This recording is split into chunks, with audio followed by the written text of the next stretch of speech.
ത്രിയേക ദൈവത്തിന് സ്തുതി. എല്ലാവർക്കും ഹെർമിറ്റ്സ് ടോക്സിലേക്ക് സ്വാഗതം.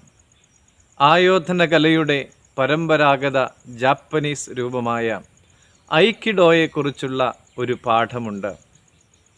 ഒരു ആക്രമണകാരിയെ നാം അഭിമുഖീകരിക്കുമ്പോൾ ഓടിപ്പോകുക എന്നുള്ളതായിരിക്കണം നമ്മുടെ ആദ്യത്തെ പ്രതികരണമെന്ന് സെൻസി അഥവാ അധ്യാപകൻ നമ്മളെ പഠിപ്പിക്കുന്നു. നമുക്ക് ഓടിപ്പോകുവാനായിട്ട് സാധിക്കുന്നില്ലെങ്കിൽ മാത്രമേ നാം പൊരുതുവാനായിട്ട് പാടുള്ളൂ. പോരാടുന്നത് ഒഴിവാകുക എന്നുള്ളതാണ് ഏറ്റവും മികച്ച ആദ്യത്തെ പ്രതിരോധ മാർഗമെന്നാണ് അദ്ദേഹം നമ്മളെ ഓർമ്മിപ്പിക്കുന്നത്. യേശുതമ്പുരാനെ അറസ്റ്റ് ചെയ്യുവാനായി നിരവധി ആളുകൾ കടന്നു വരുമ്പോൾ അവരിൽ ഒരുവനെ പത്രോസ് ആക്രമിക്കുവാനായിട്ട് ശ്രമിച്ചു. അന്നേരം പത്രോസിനെ നോക്കിക്കൊണ്ട് യേശുതമ്പുരാൻ അവനോട് പറയുന്നുണ്ട്, എനിക്ക് ഇത് തടയുവാനായിട്ട് സാധിക്കില്ല എന്ന് നിനക്ക് തോന്നുന്നുവോ? വിശുദ്ധ മത്തായി 26-ാം അധ്യായം 54-ാമത്തെ തിരുവചനത്തിൽ ഇപ്രകാരം നമുക്ക് വായിക്കുവാനായിട്ട് സാധിക്കും.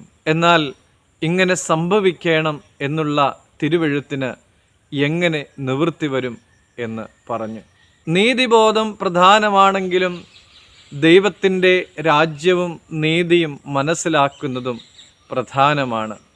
നമ്മുടെ ചിന്തകൾക്ക് വിപരീതമായി ദൈവരാജ്യം ശത്രുക്കളെ സ്നേഹിക്കുവാനും തിന്മയെ കരുണ കൊണ്ട് നേരിടുവാനും നമ്മളെ പഠിപ്പിക്കുന്നു. പത്രോസ് മുറിപ്പെടുത്തിയവനെ സുഖപ്പെടുത്തി അവനെ സംരക്ഷിച്ചതുപോലെ പ്രിയമുള്ളവരെ, നമ്മുടെ ജീവിതത്തിലെ എത്ര വലിയ പ്രതിസന്ധികൾ കടന്നു വന്നാലും അതിനെയൊക്കെയും താഴ്മയോടും ശാന്തതയോടും കൂടെ നേരിടുവാനായിട്ട് നമുക്കെല്ലാവർക്കും സാധിക്കട്ടെ.